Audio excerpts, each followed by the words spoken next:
هەمیشە ئەمریکا ئامادەی خۆی دەربڕیوە بۆ یارمەتیدانی عێراق لە دەمی هەر ئەگەرێکی نەخوازراودا، بە تایبەتیش ئەگەر ئەو ئەگەرانە لە نەیارانی واشنگتنەوە بن. پەیوەندیەکانمان زۆر باشن، بووینەتە دۆست و پەیوەندیەکانمان لە هەموو کاتێک باشترن. ژمارەیەکی کەمی سەربازمان لە عێراق هەیە، تەنها بۆ یارمەتیدان لەوێن. سەرۆکوەزیریش دەزانێت بۆ یارمەتیدان لەوێن. منیش و وەزیری دەرەوە و ڕاوێژکاری ئاسایشی نیشتیمانیشمان دەزانین ئەگەر ئێران شتێک بکات ئەوە ئێمە لەوێن بۆ یارمەتیدانی گەلی عێراق. میلیشیا عێراقیەکانی سەر بە کۆماری ئیسلامی ئێران هەمیشە مەترسیان بۆ ئایندەی وڵاتەکەیان ناوەتەوە، نە هەر ئەوەندە بەڵکو بوون شنەتە مەترسی بۆ سەر بەرژەوەندیەکانی ئەمریکا لە عێراقدا. سەرۆکی ئەمریکا ئاگاهی دەدات. ئێمە چارەسەریەوە هێرشانە دەکەین، زۆر بە ئاسانیش چارەسەریان دەکەین. هیچ لایەک ئەو چەکانەی نییە کە ئێمە هەمانە، هیچ لایەک لەگەڵ ئێمەدا بەراورد ناکرێت. ئێمە باشترین و بەهێزترین لەشکەرمان هەیە لە جیهاندا. ئەگەر یەکێک هێرش بکاتە سەرمان ئەوە ئێمە بە شێوەیەکی بەهێزتر لێ دەدەینەوە. لەگەڵ ئەمانەشدا عێراق زۆر یارمەتی دەربووە لەو کاتانەی پێویست بووە. لای عێراقیەکان هەبوونی پەیوەندی لەگەڵ ئەمریکادا دۆسەیەکی گرنگە، لەوەش گرنگتر بەلایەنەوە درێژە پێدان و پاراستنی ئەو پەیوەندیانەیە. ئەمریکا دەوڵە کۆبڕا، ئەمریکا وڵاتێکی زلهێزە. پێویستە بەرژەوەندەکانی خۆمان لەگەڵ ئەمریکادا بپارێزین لە بوارەکانی ئابووری خوێندن و پەروەردە و تەندروستی و تەنانەت لە دۆسی ئاسایشیەکاندا. نابێت لە بیرمان بچێت ئەوانەی لەسەر پەیوەندیەکان لەگەڵ ئەمریکادا هەڵوێستمان پێدەفرۆشنەوە. ئەوە بیرتان دەخەمەوە کە هەندێک لە ئێوە نەبوون پێش ڕوخاندنی سەدام حوسێن چوونە کۆشکی سپی و داوای یارمەتیتان کرد بۆ ڕوخاندنی سەدام حوسێن. ئەی بۆ ئێستا ئاوا هەڵگەڕاونەتەوە؟ بەلای زۆرێک لە گەورە کاربەدەستانی عێراقیەوە ئایندەی وڵاتەکەیان کەوتۆتە سەر ئەو پەیوەندیانەی لەگەڵ وڵاتانی تردا هەیەە. سەرۆکوەزیری عێراق لە لێدوانێکی تایبەتدا بۆ کەناڵی ئەل-عێراقیە ئاماژە بەو گرنگیە دەکات و ئاماژە بە هەوڵەکانیش دەکا بۆ هێشتنەوەی ئەو پەیوەندیانە. بعض السياسيين بالعلن يطلع هەندێک لە سیاسیەکان باشکرایی قسە بە ئەمریکا دەڵێن و دەیکەنە هەرا، بەڵام لە ژوورە تاریکەکاندا زەلیلی قبول دەکەن. ئێمە هەرگیز بە زەلیل بوون قایل نابین. سیاسەتێکی ئاشکرامان هەیە، زۆر بە ڕاشکاوی دەیڵێم شەرم لە پەیوەندیەکانمان ناکەین لەگەڵ ئەمریکادا، شەرم لە پەیوەندیەکانمان لەگەڵ ئێراندا ناکەین، شەرم لە پەیوەندیەکانمان لەگەڵ عەرەبستانی سعودیەدا ناکەین. هەرچە پەیوەندیەک خزمەتی گەلی عێراق بکات پێویستە کاری لەسەر بکەین و هەموو کێشە و ناکۆکیەکانمان وەلاوە بنێن تا ئایندەیەکی باشتر بنیاد بنێن. مەترسی میلیشیاکان لە عێراقدا تەوەری سەرەکی بەرنامەی ئەم هەفتەیەی چاوی واشنگتنە. بۆ ئەو مەبەستەش میوانداری سەربەست حسەین نووسەری سیاسی دەکەین لە بەریتانیاوە. کاک سەربەست، سەرەتا زۆر سوپاس دەکەم بۆ ئامادەبوونت. یەکەم پرسیاریشم لە جەنابەت ئەوەیە ئەم میلیشیانە ئەگەر بە کارنامەی ئێران ئیش نەکەن لە عێراقدا و کارنامەی ئێرانی جێبەجێ نەکەن، هەمان ئاستی ئەو مەترسیان هەیە بۆ بەرژەوەندیەکانی ئەمریکا بە تایبەتی؟ ئەم کاتەی بەڕێز و بینەرانیش خۆش سلااو. پێم وایە کاتی خۆی کە ئەمریکا عێراقی ڕزگار کرد لە دەستی سەدام، ئەیانزانی کە زۆربەی پێکاتەی عێراق شیعەیە، لە سەدا 69 دانیشتوانی عێراق شیعەیە و بەو پێی کە استراتیژی ئەمریکا لە دوای کۆریا و ڤێتنام و وابووە لە هەر شوێنێک ئەگەر تەدەخل بکەن وای لێ بکەن کە خەڵکەکە خۆی حکمی خۆی بکە. پێم وایە لە سەرەتاوە دەیانزانی کە عێراق زۆرینەی حکومڕانیەکەی بەدەستی شیعەوە دەبێت. بەڵام پێم وایە من خۆم پێم وایە نیان دەزانی بەو جۆرە دەکەونە ژێر تەئسیر و کاریگەری ئێرانەوە و ئەو هەنگاوانەی کە چەند سەرۆک وەزیرانێکی عێراقی لە سەرەتای دامەزراندنی حکومەتی عێراق و لە دوای مەجلیسی حکومەوە کە لە عێراق هاتە پێشە حکومەکانی سەرۆک وەزیرانی بڵین مالیکی و عەبادی بە تایبەتی ئەم دوانە زۆر نیشانیدا بەڕوونی کە ئەم دەسەڵاتە شیعیانە بەلای ئێراندا دەیشکێنن و دوای ئەوەی کە هەشتی شەعبی دروست بوو کە ئەو هێزە چەکدارانە ئەو چالاکانی کە بەردەوام لە کاتی دروست بوونیانەوە هەیەە بەڕوونی نیشانی داوە کە شیعەی عێراق بەشێکیان لە ژێر کاریگەری ئێراندان. بەڵێ بەس کاکسەر بەس دێماگەر بڕێک زیاتر بگەڕێنەوە بۆ دواوە ساڵی 1990 کاتێک کە هاوپەیمانان عێراقیان لەکوێت دەرکرد ئەو کاتە ئەگەر بە هەڵەدا نەچوو بم ژەنەراڵ شوارسکۆڤ لە شاری کووتەوە لە نزیک بەغداوە ینی بانگەشەی ئەوەیدا کە تەنها چەند کاتژمێرێکی ماوە بگاتە بەغدا بەڵامەوە بوو شەڕ وەستێنراوە ئەو کاتە باز لەوە دەکرا وەستانی شەڕ دەگەڕێتەوە بۆچی بۆ دەرکەوتنی وێنەکانی خومەینی و خامنەئی و ڕێبەرانی شیعە لە عێراقدا ینی لەو کاتەوە دەزانرا یاخود دەبینرا چۆن ئەمریکایانی ئەو حساباتەی خۆی نەکردووە کە شیعە بەو شێوەیە ڕەفتار بکات لە عێراقا. وڵی زۆر تەواوەت وەکو جەنابەت کە پێت وایە من بەش بە حاڵی خۆم وەکو هاوڵاتێکی کوردی عێراق و پێم وایە زۆر کەسی کەش سەری لەوە دەسوڕما کە ئەمریکا چۆن نەیزانیوە کە عێراقێکی شیعە دەکەوێتە ژێر هەژمون و تەسیراتی ئێرانەوە کە ئەوان هێناوە دوو بۆچوون هەیە. من خۆم زۆر ئیمانم بە نەزەرەی موامەرەوە ئەو شتانە نییە بەڵام هەندێک بیرکردنەوە هەیە کە پێیان وایە لە ئەساسەوە دەزانرا کە ئەگەر سەدامیش لا ببرێ عێراق دەکەوێتە ژێر هەژمونی شیعەوە و ڕەنگە ئەمریکا وەک ئەمریکی واقع قبولی کردوێ بەڵام بیرمان نەچێت لە 91 تاکو ئێستا تقریبان 30 ساڵە. لە ماوەی ئەو 30 ساڵەدا زۆر گۆڕانکاری هاتووە بەسەر ناوچەکەدا و بەسەر تێڕوانین و بینینی ئەمریکا بۆ کاردانەوەکانی عێراق بۆ ئەو ئەحداسانەی لە عێراقدا ڕوویداوە. سەرۆکی ئەمریکا لە کۆبوونەوەکەیدا بە تایبەتی و کاتێک کە مستەفا کازمی سەرۆک وەزیری عێراق لە واشنگتن بوو وەکو بینیشمان ینی ئاماژەی بەوە دەکرد کە ڕۆژێک دێ بە تەواوەتی ئەمریکا و بە تایبەتی لەشکری ئەمریکا لە عێراقدا بکشێتەوە. ئێستش لە ماوەی ڕابردوودا کەمکردنەوەی ڕێژەی سەربازەکانی ئەمریکا لە عێراقدا ڕاگەیەندرا کەمکردنەوە یاخود جێهێشتنی ئەمریکا لە عێراقدا.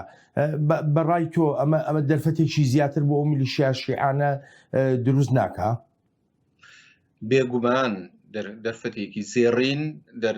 ئەخاتە دەستی شیعەکانی شیعە متەتەڕیفەکانی سەر بە ئێران بە سەرکەوتنێکی زۆر گەورە حساب دەکرێت. بەڵام بیرمان نەچێ ئەمریکا لە دوای جەنگی جیهانی دووەمەوە لە هەر شوێنێ کە بوو بێ دوای چەند ساڵێک بەجێ هێشتووە. مەسەلەن لە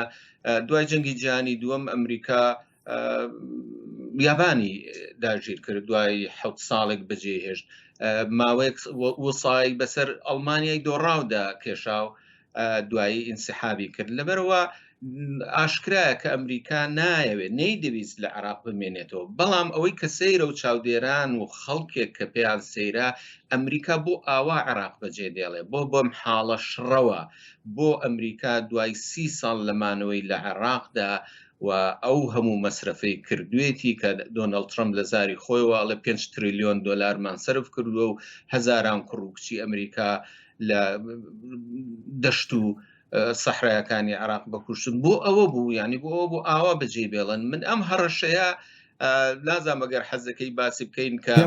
پێم خۆشە بۆچی مەسەلەن ئەسڵەن بۆچی ئەمریکا دەوێ بڕوە.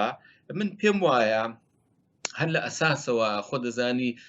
دوو سەرۆکی ئەخیری ئەمریکا کاڵبژێراون لە دوای جۆرج بۆشی کوڕەوە هەمووی سیاسەتەکانیان و حملەی انتخاباتەکانیانەوە بۆ وتویان ئێمە کڕوکچەکانمان هێنینەوە بۆ ئەمریکا تەواجودمان لە زۆر شوێنی دنیا بەتابەتی لە ڕۆژهەڵاتی ناوەڕاست کەم دەکەینەوە. ترەمپ جەنابەت دەزانی لەسەر دروشمی ئەمریکا فێرست یەکەم ئەمریکای خستە پێش هەموو دنیاوە ئاوا هەڵبژێرا. لەبەرەوە سیر نییە کە ترەمپ تەنها لە ڕۆژهەڵاتی ناوەڕاست ترەمپ زۆر سیر یعنی ئەمریکا باوەشی بە سیاسەتی ناوخۆی ئەمریکادا گرتووە و لە یەکەم ڕۆژی هەڵبژاردنیەوە ئەگەر بیرمان بێ هەندێک هەنگاوینا کە ئەمریکا تا ئێستا ئەو هەنگاوانەی نەناوە. مەسەلەن لەگەڵ ناتۆ تۆزێتێکیدا ڕەخنەی گەورەی لێگرتن لە ڕێککەوتنەکانی WTO و بازرگانەکان لە ترید دیل پاشەکشەی کرد دیوارێکی لەگەڵ مەکسی دروست کردووە لەگەڵ کەنەدا تێکیدا لەگەڵ یوروپیان کۆمیونیتی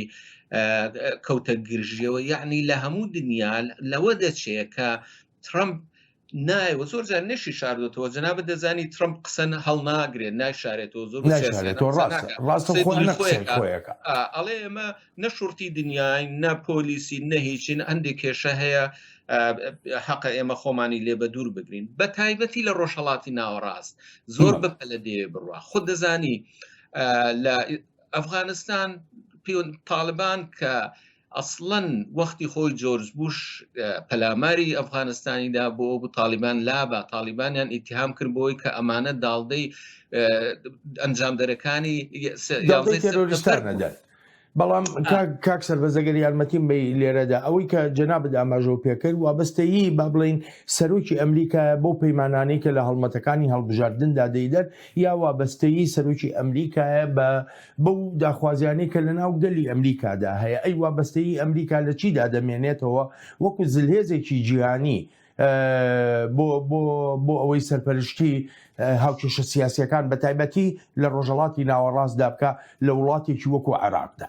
زۆر جوانە قسەکەی جەنابەت جوانە من پێم وایە ڕۆژهەڵاتی ناوەڕاست گرنگیەکەی زۆر کەم بۆ تۆ بۆ ئەمریکا لەبەر 4-5 هۆ دەگەڕێتەوە بۆ مێژووی 40-50 ساڵی ڕابردوو لە ناوچەکە گەر ئیجازەم دەتوانم باسی بکەم تەواجودی ئەمریکا ئەگەر لە دوای جەنگی جیهانی دووەمەوە لە ناوچەی ڕۆژهەڵاتی ناوەڕاست دووشت بوو لەسەر دوو کۆڵەگە دانیش بوو کۆڵگەی ئیسرائیل لەگەڵ کۆڵگەی نەوت ئیسرائیل لە دوای 1948 ڕژێمێکی ساوا بوو پێویستی بەوە هەبوو لە ژێر باڵی بن و دیفاعی لێ بکەن بە درێژای ئەو 50-60 ساڵە عەرەب 3 جار شەڕی فرۆش بە ئیسرائیل لە هەرسێکی دۆڕا ئیسرائیل وردە بەقۆت بوو بە ڕژێمێکی جدی لە ڕووی اقتصادی و سیاسی و ئابوووریەوە بۆ بەکیانێکی لە ڕووی ئەسکەریشە بۆ بەکیانێک کە کەس ناتوانێت هیچ کە هەڕەشەی لێ بکە و بڵێت خەمە بەحرەوە ئەوە لەلایەکی کەوە لەبەرەوە ئەهەمیەتی بەڕای من ئەهەمیەتی ئیسرائیل تەواجودی ئەمریکا لە ناوچەکە لەبەر خاتری ئیسرائیل کەم بووە ئیسرائیل بوو بە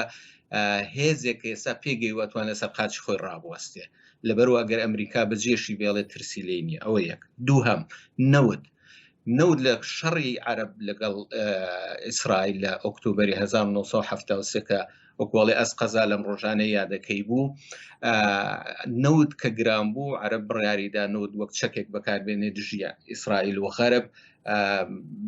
ئەمریکا و ڕۆژاوە و ناتۆ بڕیاریاندا کە تەواجودێکی بەردەوامیان هەبێ بۆ ئەوەی قەت جارێکی کە بە عەرەب نەتوانێت نەوت گران کاتەوە بۆ شێوەی کە دەکرا بۆشیان چۆتە سەر ئێستا نەوت ئەو گرنگەی نەماوە بۆ هەموو دنیاش چونکە لەلایەکەوە بەدائیلی نەوت زۆر دروست بوو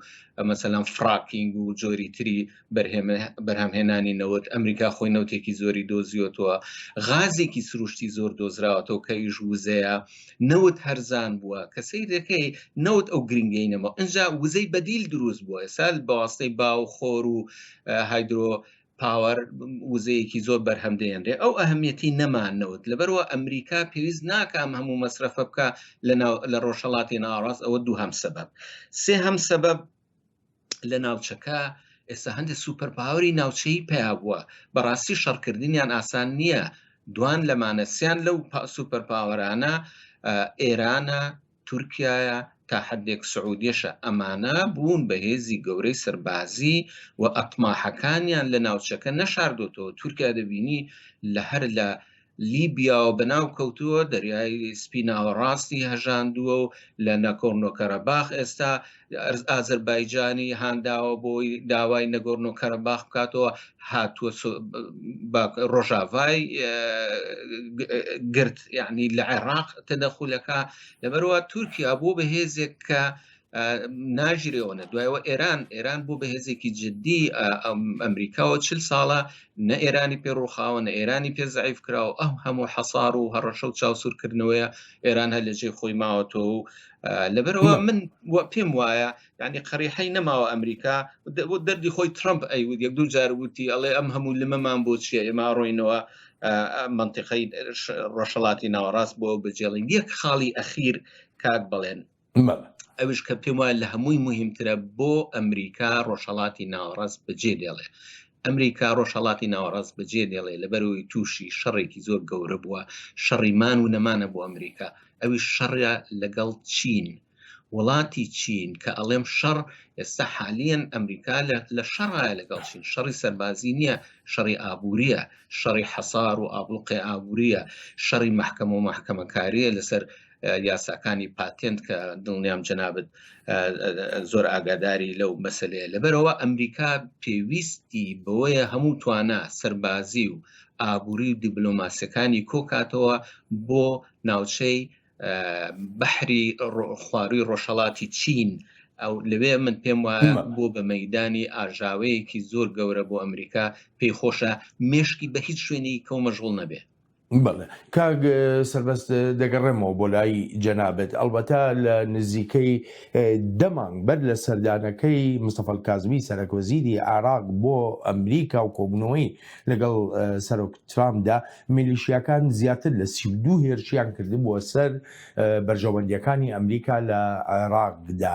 لە دوای سەردانەکەەوە ژمارەی هێرشەکان زیاتر بوو. ئێمە دەستەوەستان نابین بەرامبەر کۆماری ئیسلامی ئێران تا هەنگاوی خۆی بنێت و ژیانی ژنان و پیاوانی ئەمریکایی بخاتە مەترسیەوە.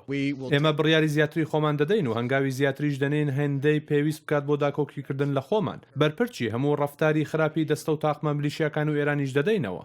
لە زۆرێک لە نێوەندەکانی هەواڵەوە ئاماژە بەوە دەکرا کە ئەمریکا هەڕەشەی کشانەوەی تەواوەتی دەکات لە عێراقدا و هەروەها داخستنی باڵێۆزخانەکەشی هەرچەندە سەرەتا کاربەدەستانی عێراقی نوخۆڵیان نەکرد لەوەی کە ئەو جۆرە هەڕەشانە کراوە بەڵام دواتر وەکو سەرۆکوەزیری عێراق دەڵێت هیچ هەڕەشەیەک نەکراوە بەڵکو دەربڕینی نیگەرانی بووە. لم نستلم أي تهديد. هیچ هەڕەشەیەکمان بەدەست نەگەیشتوە لەلایەن ئەمریکا و هیچ هەڕەشەکردنێکیش لای ئێمە جێ قبولکردن نییە جا لە هەر وڵاتێکەوە بێت ئێمە ئەو هەستەی ئەمریکامان بەدەست گەیشت یان با بڵێن بێزاربوونێکی ئەمریکامان بەدەست گەیشت سەبارەت بە پارێزراوی نێردراوە دیپلۆماسیەکانی لە عێراق ئەم بێزاریەی ئەمریکاش مافی خۆیەتی لایەن هەن دەخوازن پەیوەندیەکانمان تێک بدەن و عێراق بەرەو نادیار ببن لەژێر ناو نیشان و دروشمی ساویلکانەدا. گەورە کاربەدەستانی عێراقی هەڵسەنگاندنیان کردووە بۆ هەموو ئەو ئەگەر و نەگەرانەی لە ئاکامی داخستنی باڵێۆزخانەی ئەمریکا دێنە ئاراوە. العراق غير قادر أن يكون عێراق بەرگەی ئەوە ناگرێت لە پراویز بنرێت بە ئەزمموی سزاکاندا تێپەڕین لەسەر وەختی دیکتاتۆر سەدامدا و کاریگەریە ترسناکەکانیمان بینی لەسەر ئایندەی عێراق و لەسەر گەلی عێراقیش دەبێت دان بەوەدا بنین کە ئەم پراویز خستنە دەبێتە مایەی داڕمانێکی ڕاستەوخۆی ئابووری تا ئێستاش زۆربەی سپاردنەکان و فرۆشتنی هەموو نەوتەکە لە ڕێی ئەمریکاوەیە ئیتر چۆن دەتوانیت بژیت و پارە لەکوێوە دێنیت. کاک سەربەست دەگەڕێمەوە بۆ لای جەنابەت پێت وایە ئەمریکا ڕشت بێت لەسەر ئەوەی کە باڵێۆزخانەی خۆی لە عێراقدا دابخات پێشتر وەکو دەگوترا گەورەترین باڵێۆزخانەی ئەمریکا لە عێراقدایە ئێستا چۆن دادەخرێ؟ بەڵێ ڕاستە گەورەترین سەفارەتخانەی ئەمریکا لە عێراقا 750 میلیۆن دۆلاری تێچووە لەسەر نزیکەی 9 میلیۆن مەتر دووجا زەویە نزیکەی 20,000 کەس تیاژی بەخوا بە کارمەند و ماڵ و مناڵەکانیانەوە لەبەرەوە بەڵام یعنی خۆزگە لە ترامپمان پرسی بە چونکە جوابمان نەداتەوە یەکسەر ئەگەر لێ پرسیێکشیتەوە بەڕاستی تیانە یەکسەر جواب بداتەوە بەس احتیمالێکی گەورە هەیە یعنی هەندێک ڕێیەکی وایە کە ئەمە لە پێش ئینتیخاباتەکەیە باسی ئەوەکەن کە دەرەچین بۆ ئەوەی ئێران سەرفی نەزەر بکە و مشکلێکی گەورە دروست نەکە تاوەکو لە نۆڤەمبەر هەڵبژارنەکە تەواو دەبێ پێیان وابێ بڵێن ئەمریکا خۆ هەر دەرەچێت ترێمە ئەوە بۆ بکەین احتیمالە ئەوە هەبێ بەڵام ئەوەی کە من ئەزانم بە لێکدانەوەی خۆم من نازام ئەمریکا بەڕاستی دایدەخایان نا بەڵام ئەزانم ترامپ هەتا بە سەرۆک بمێنێتەوە ڕۆژهەڵاتی ناوەڕاست بە شوێنێک ئەزانێ حەز ناکە ڕۆژی 5 دقەش بیری لێ بکاتەوە شتی ئیشی گەورەتری هەیە پێی وایە بەرژەندی ئەمریکا لە شوێنی ترا دەوەسێتەوە بەڵگەشمان چییە مەسەن لە ئەفغانستان ئەوە ئینسحاب دەکات دوای ئەوەی کە تالیبان و ئەوانە دایناون لەسەر مێزەڵی کاکە چیتان هەیە لەگەڵ حکوومەتەکەتان ڕێککەون بۆ ئێمە خواحافیزی بکەین لە سووریا پاشەکشەی کرد لە عێراق من پێم وایە حتا بە کوردستانی شۆم پێم وایە مەترسێکیە کە لە کوردستانیش ئەمریکا نمێنێتەوە دوای چۆڵی بکە ئەگەر بەرژەوەندەکان وا بخوازێ لەبەرەوە ئەمریکا تاسەر لێ شوێنێک نەماوەتەوە عێراقیش بێ بە تەمایەوە نەبێت کە دایمە بە لەژێر سێبەری ئەمریکا باشە بۆ ئەمریکا لە عێراقا بمێنێتەوە بۆ باڵۆزخانەکەی لە بەغدا بێ لە کاتێکا کە حکوومەتی عێراقی ناتوانێت باڵۆزخانەکان بپارێزێت ئەلبەتە وەکو جەنابیشت دەزانی ینی زۆرێک لە باڵۆزەکانی تری بیانی لە بەغدا هەمان ئەو جۆرە نیگەرانی ئاسایشیان هەیە حکوومەتی عێراقی کە نەتوانێت بیان پارێزێ ئیتر ئەمریکا چی بکات؟ قسەیەکی زۆر جوانە ینی کاک بڵێن زۆر سەیرە ئینسان محەیر دەمێنێت لە دوای 30 ساڵ ئێمە دەوڵەتێکمان هەیە ناتوانێت لەسەر قاچی خۆی ڕابوەستێ ئەوەی ئەمریکا بۆ عێراقی کردووە باوەڕکە لە دوای جەنگی جیهانی دووەمەوە وێنەی نییە یعنی بە هەموو نوعێک دیفاعی لە عێراق کردو پاراستوێتی بە کوردستانیشەوە بۆی ئێمە بین بە وڵاتێک کە تۆزێ موسساتی دیموکراتی و مافی مرۆڤ و وەک مجتەمەعێکی مەدەنی بتوانین ژیانی خۆمان بەسەرەوە بەرین دوای ئەوە بیرمان نەچێت لە ساڵی 2012 لە بەنغازی لە لیبیا کە پەلاماری قونسڵخانەی بە ئەمریکی درا سەفیری ئەمریکا کوژرا لەگەڵ 3 کارمەندی تر ئەوە زۆر شکایەوە لەسەر ئۆباما بوو بە یەکێک لە سەبەبە ڕەخنەهەرە گەورەکان لە هیلەری کلینتن و لە ئۆباما ئەوەی کە ترامپ ناوێ بە تایبەتی لەم مانگە حساسی کێسا لە بەردەمێتی ئەوەیە کە شتێکی وا ڕوودا دوایەوە وەک جەناب بدوتت یعنی وڵاتێک کە نەتوانێت پارێزگاری لە گەورەترین دۆستی بکە ینی ئەمریکا هات عێراقی ڕزگار کرد کاکە وانە وایە ڕەنگە ئێمە 40-50 ساڵێکە لە ژێردەستی سەدام هابووین ئەمریکا هاتووە بە کوڕ و کچی خۆی ڕزگاری کردو ئێمە ناتوانین یعنی ئۆفیسێکی بپارێزین یعنی خەڵکی عێراق بەم نەوعە ناڵم خەڵکی عێراق طبعاً بەشێک لە هێزەکانی سەر بە ئەملا ئەولا بەو نوع بتوانن کە ئەمن و ئاسایشی عێراق تێک بدەن ئێمە نتوانین وڵاتێک دروست بکەین کە بتوانێت دیفاع لە خۆی بکە اینجا کێشەکە ئەوە نییە بەس ئەمریکا ئینسحاب دەکات من دڵنیام ئەگەر ئەمریکا سەفارەتخانەکەی دابخا لە بەغدا باقی وڵاتەکانی کە نوێنەرایەتەکانی خۆیان داخن و دەڕۆن لەبەرەوە عێراق دەبێت بە وڵاتێک ڕەنگە جارێک کە بکەوینەوە سایکڵی حەسارنانەوە و دژایەتی و بۆمبارانکردن و وەکەوەی ئەمریکا هیچی نەکردبێ ینی بەڕاستی لەوە دەچێت هەم لە کوردستانیش وە هەم لە عێراق بەتەواوی وەکەوەی ڕیسەکەی ئەمریکامان کردوتەوە بەخوری ینی ئەگەر بێت و باڵۆزخانەکان لە بەغدادا بخرێن بە باڵۆزخانەی ئەمریکاشەوە پێ وایە کونسڵخانەکان لە هەولێریشدا دەخرێن واللهی ئەوەش دوو لایەنەیە من جوابی تەواوم لانیە بەڵام ئەتوانین هەڵی سنگێنین چاکی و خراپیان زەرەر و قازانجەکانی هەرێکیان احتیمالێک سیناروەیەک وا قبوڵەکە بەغاداخەن بێن سوقلەکان بخەنە سەر کوردستان بەڵام یەکشتمان بیر نەچێ خۆ کوردستانیش بە سووری سین دەورە نەدراوە بتوانن 4 ڕۆکت بە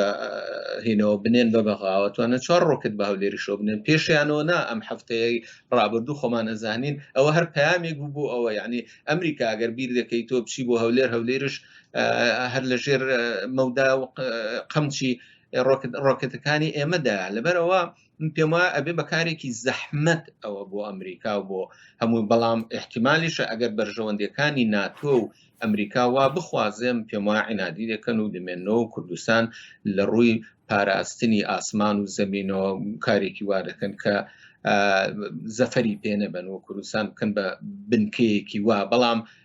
ئایا کوردستان خۆی ئەتوانێت بێ بە ئەو بنکە ئێمە کوردستانێکمان دروست کردووە کە بتوانێت ببێ بە بنکەیەکی باوەڕ پێکراو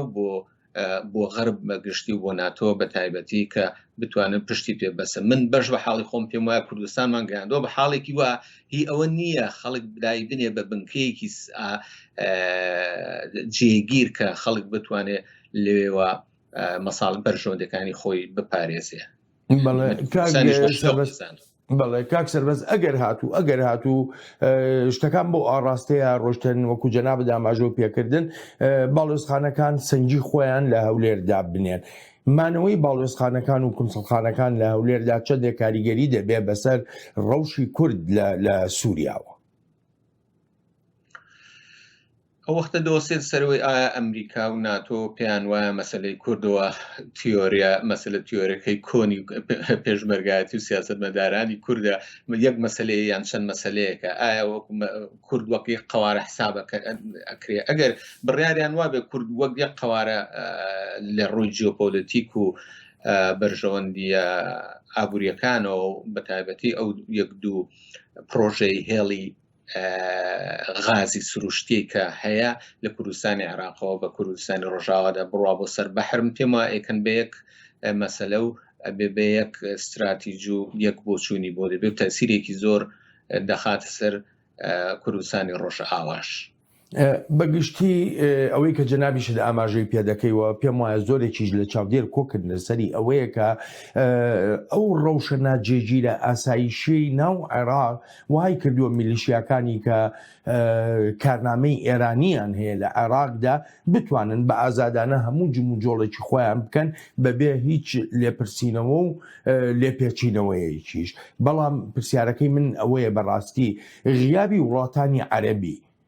لە عێراقدا ئەمە چەندێک دەرفەتەکەی بۆ ئەو جۆرە میلیشیانە ڕەخساندووە.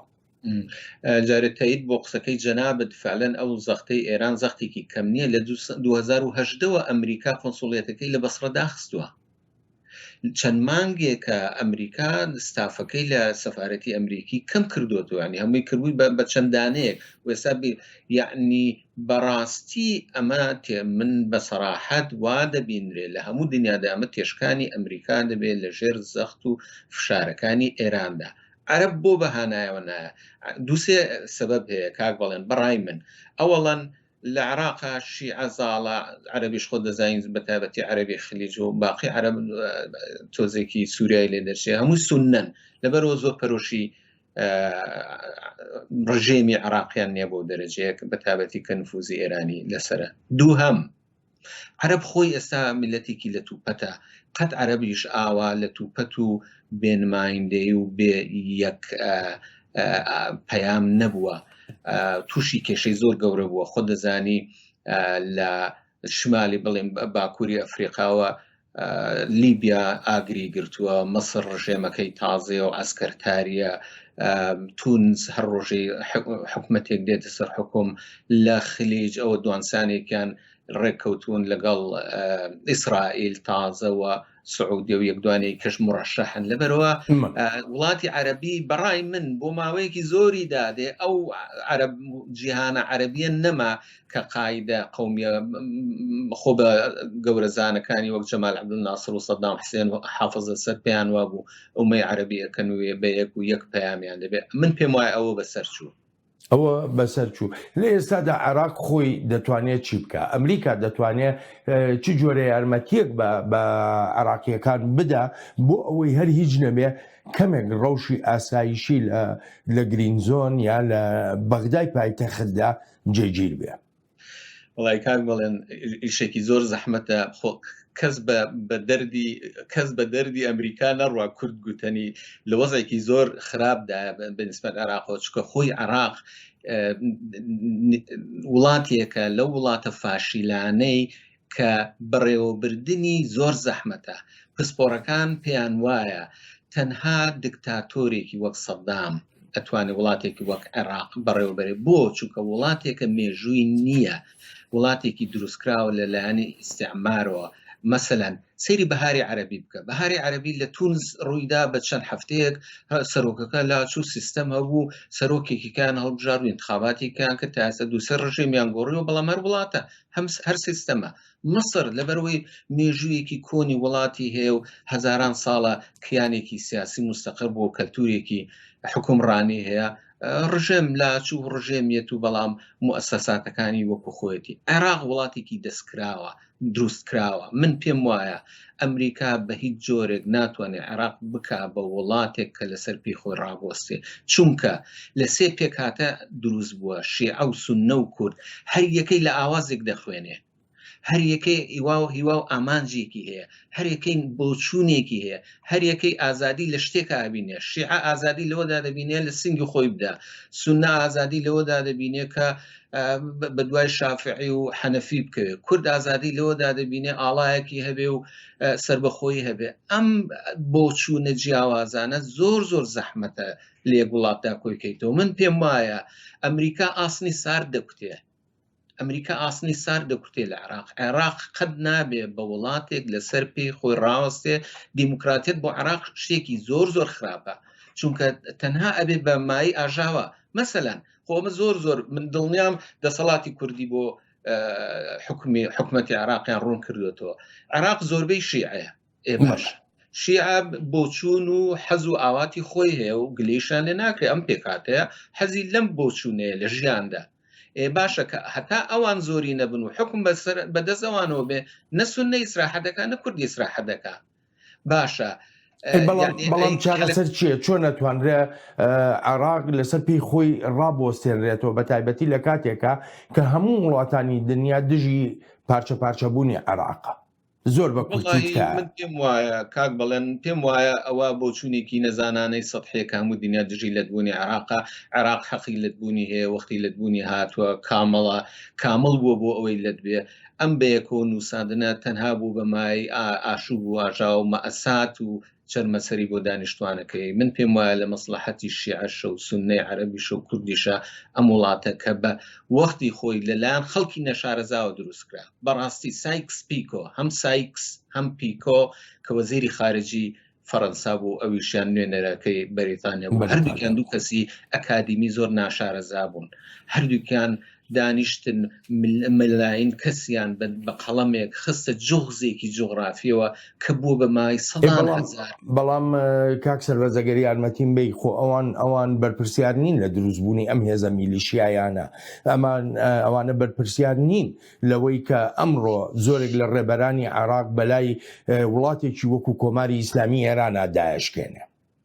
بەڵام تۆ چی چاوەڕوان ئەەکەی لە شیعەیە کە خۆی لە ڕووی مەزهەبی و دیانەت و ئیمان و مەبدەعەکەیەوە دۆستێکی پێڵێن ئێران یعنی ئێمە چه حەقمان هەیە بە خەڵکێک بڵێن ئەمە نابێت دۆستت بێ ئەوە لە ڕووی مەزهەبی و دۆستێتی من بۆیە ئەڵێم ئەم پێکەوە لکاندنەی خەڵک بۆ بەمای ئازار بۆ خەڵک ئەوە ڕای منە نەک ئەوەی کە بڵێ وڵاتێکی تۆکمە دروست بکە من دەگەڕێمەوە وڵات کاک سەربەز هەڵبەتە عێراقیەکان نوکوڵی لەوە ناکەن هەر پشێویەکی ئاسایشی یاخو سیاسی لەو وڵاتەکەیانە دەبێتە مایی مەترسی بۆ سەر ئایندەی عێراق لكن هناك واقع لێرەدا واقعەیەک هەیە و ئێمەش سەر و سەودای لەگەڵ دەکەین و ئەوەیە ئاڵۆزیەکانی نێوان عێراق و ئەمریکا و هەروە ئێران بووەتە بەشێک لە واقعی سیاسی عێراق ئەمەش مەترسیمان بۆ دروست دەکات بەپێی ڕای زۆرێک لە شیکەرەوەش هەرگیز پەیوەندیەکانی عێراق ئێران جێگیریەکی بەخۆیەوە نەبینیوە بەڵکو هەمیشە لە هەڵکشان و داکشاندا بووە علاقات العراق پەیوەندی عێراق لەگەڵ ئێراندا پەیوەندیەکی دێرینەیە بەڵام بەداخەوە هەمیشە تایبەتمەندی ئەم پەیوەندیانە جۆرێک لە ململانێ و ناکۆکی بووە و هەڵکشان و داکشانی بەخۆیەوە بینیوە بەشێکی ململانەی سیاسیە لەسەر دەسەڵاتدارەتی بەشێکی تریشی بریتە لە ململانەی ئابووری سێهەمیش قەیرانی ئایدۆلۆژیە لە ئێستاشدا زۆرێک لە هاوڵاتیانی عێراقی مەخابن بۆ وڵاتەکەیان دەخوازن بەوەی کە هەموو شتێک کەوتۆتە ژێر دەستی ئێرانەوە وەک خۆیان باسی دەکەن ئێران پێشتر دژمن بوو بەڵام ئێستا کۆنتترۆلی هەموو شتێکی کردووە بەڕاستی ئەوە جێ مخابنە وڵاتەکەمان دەدرێتە دەست ئێران لە ئابوووریەوە بیگرە تا کشت و کاڵ تا بواری ئاسایشی هەمووی لە ژێر دەستی ئێراندایە لە هەمان کاتدا ڕایەکی شەیە کە دەڵێت ئەمریکا هەرگیز بەهۆی ئێرانەوە دەستبەرداری بەرژەوەندیەکانی خۆی لەگەڵ عێراقدا نابێت پێم وانە ئەمریکا لە عێراق بچێتە دەرەوە ئێمە نامانەوێت پەیوەندیەکانمان لەگەڵ ئەمریکادا بپچڕێت ئێمە پێویستمان بە ئەمریکای و ئەمریکاش پێویستی بە ئێمەیە بەڵام ئێمە نامانەوێت هیچ لایەک دەستێوەردان لە کاروبارماندا بکات ئێمە وڵاتێکی خاوەن سەروەرین ساڵێکیش لەمەوبەر کە خۆپیشاندانەکان لە بەغدا و لە مەیدانە سەرەکیەکانی شارەکانی عێراقدا دەستیان پێکرد ژمارەیەک داوایان هەبوو ئێستاش هەمان ئەو داوایانە هەن و هەروەها داوای دادگاییکردنی ئەوانە دەکەن کە دەستیان هەبووە لە کوشتنی خۆپیشاندەراندا زۆرێک لە خۆپیشاندەران جەخت دەکەنەوە لەوەی کە ئەو میلیشیایانە تەقەیان لە خۆپیشاندەران کردووە کە سەر بە ئێرانن داواکانی ئێمە بەگشتی جیاوازیەکی ئەوتۆی نیە لەوانەی پێشترمان بەرپرسیارکردنی بکوژانی خۆپێشاندەران پێویستە گەندەڵکاران بەرپرسیار بکرێن و دەست بەسەر پارەکانیاندا بگیرێت هەروەها داوای گۆڕینی ئەم لایەنە سیاسیانە دەکەین یاساکانی هەڵبژاردنیش پێویستە دادگایەکی ئاشکرایی ئەوانە بکرێت کە خۆپێشاندەرانیان کوشتووە کاک سەربەست دەگەڕێمەوە بۆ لای جەنابەت بۆ بەشی کۆتایی بەرنامەکەمان لەگەڵ هەموو ئەو هەلومەرجانەی کە باسمان کرد لە عێراقدا بەڵام بمانێ و نەمانەوە کۆمەڵێ بەرژەوەندی هەیە ئەمریکا کۆمەڵێ بەرژەوەندی هەیە لە عێراقدا دەستبەرداری هەموو ئەو بەرژەوەندیانەی خۆی دەبێت بەرژەوەندەکانی ئەمریکا لە عێراق جیۆپۆلیتیکەکەیەتی ئەوە یەک نەوتە کە ئەهەمەتەکەی کەم بۆتەوە دوایەوە ڕێگریەک بێ کە نەبێ بە مەیدانێک نەبوو ئێران نەبوو رووسیا ویان چین ئێستا بەڕاستی چینیش زۆر چالاکانە بە دنیادا بڵاو بۆتەوە بەڵام وەکو هەموو شتێکی کە ئەمریکا سەیری دەکا بزانێ عێراق وەک پرۆژەیەک سیر دەکا ئەم پرۆژەیە مەسرەفی چەنە و داهاتەکەی چەنە ئایا ئەو مەسرەفە ئەهێنێ بەڕاستی من پێم وایە ئەگەر پێیان وابێ پرۆژەی عێراق مەسرەفەکەی کەمترە لە قازانجەکەی ئەیکەن و خۆم جەناب دەزانی ترمپ لەو ڕواوە سەیری دەکا مەسلەی قازانج و زەرەر ئەگەر قازانجی زیاتر بێ عێراق بەجێ ناڵن بەڵام عێراق کەوتۆتە ڕادەیەکی وا کە هێشتنەوەی پێویستی بە خوێن و پارەیەکی زۆرەکە من پێم وایە یەک حەل ئەوەیە بۆ ئەوەی ئەمریکا بتوانێت لە عێراق بمێنێتەوە عێراق ئەگەر بیانەوێ بیکەن بە وڵاتێک بۆ هاوڵاتەکانی ئازاد و بەختەوەر تیابژین ئەوەیە کە حکومڕانیەکی علمانی تیابێت کە تایەفەگەری دەلایل نەبێ مهم نەبێ لای خەڵک لە هەر شوێنێک بێ چۆن تقوسە دیانەتەکانی خۆی بەسرە با پیاداکە حەقی خۆی بێ بەڵام دەوڵەتەکە حکومەکەی ئەبێ بە دەربێ لە دین ئەبێ علمانی بێت تەنها ڕێگایەک بۆ ئەوەی بتوانن ئەم هەموو خەڵکە جیاوازە لە عێراقا بژین و شتێکی ممکنیشە شتێکی زەحمت نییەوە ئەڵسەنگانی تۆ چێ بۆ هەنگاوەکانی حکوومەتەکەی کازمی بەرەو ئەو سەقامگیری ئاسایشەی کە دەینێ وەڵایی من کازمی بە کەسێکی ڕەسەنی دڵسۆز ئەبینم تایفی نییە کابراایەکی تەکنۆکراتە ینی ئەویش و سەرۆک کۆماری عێراق من بۆیە پێم سێرە ینی ئێستا لە عێراقدا هەم سەرۆک کۆمار و هەم سەرۆک وەزیران دوو کەسی تەکنۆکراتی دنیادیوەی خوێندەواری ناتایفین باشە ئەمریکا بۆ ئێستا عێراق بەجێ دێڵێ ئەم دوانە بۆ پشتیان چۆڵەکە بۆچی لە کاتی تەتەڕف و داعش و هەراو بەزم و خۆمان زای لە 2010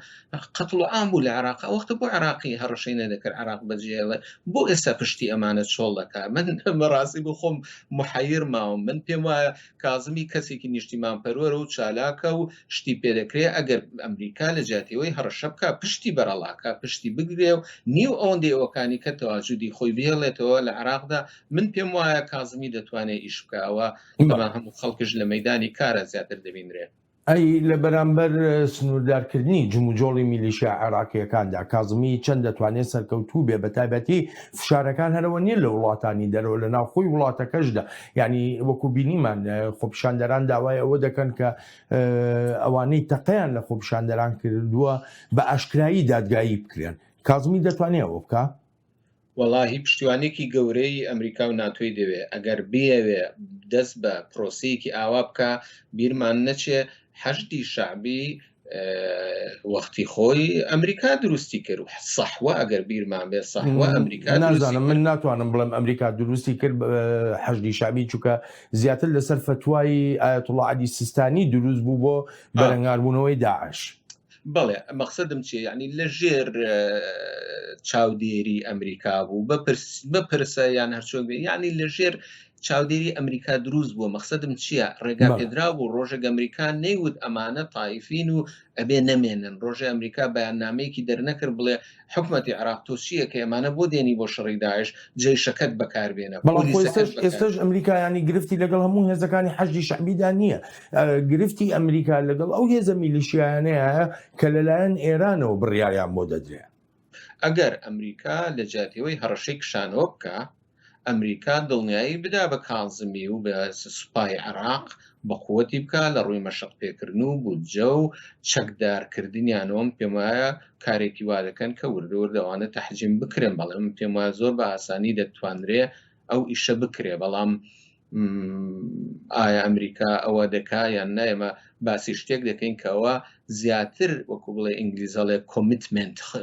ئەمریکا خۆی بخاتە ناو ئەوزاعەکانی عێراقەوە من لە کاتێکدا کە ئێمە بینین ترامپ ئێوێ لە ئەوزاعەکانی عێراق دەرچێ